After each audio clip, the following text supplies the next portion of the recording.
D'abord, il y a eu cette imposante colonne de fumée menaçant tout l'horizon au-dessus du port de Beyrouth. Puis, une puissante déflagration et une deuxième.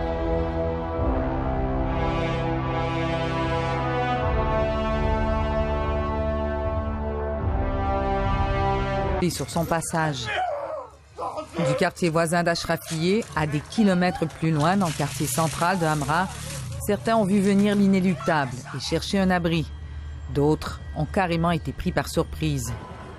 Sous les décombres, les morts, les blessés, partout.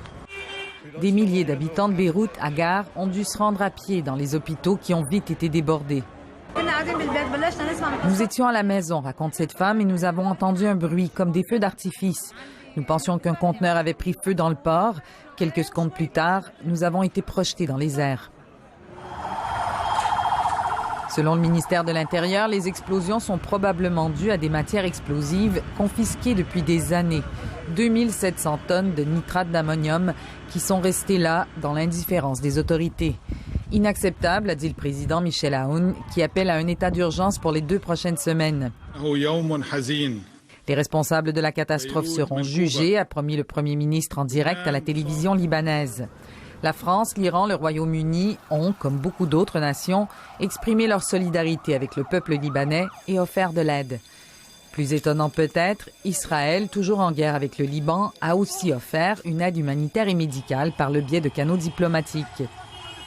C'est le moment de transcender les conflits, peut-on lire sur le compte Twitter de l'armée israélienne.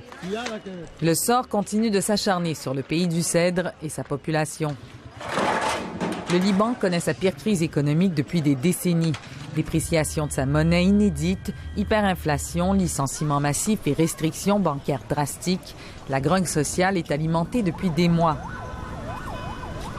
La nuit tombée, l'incendie au port contrôlé, Beyrouth, blessé dans sa chair et sans électricité, est de nouveau plongé dans le noir quasi total. Une nuit qui semble ne plus vouloir faire place à la lumière le jour venu. Ici Marie-Ève Bédard, Radio-Canada, Paris.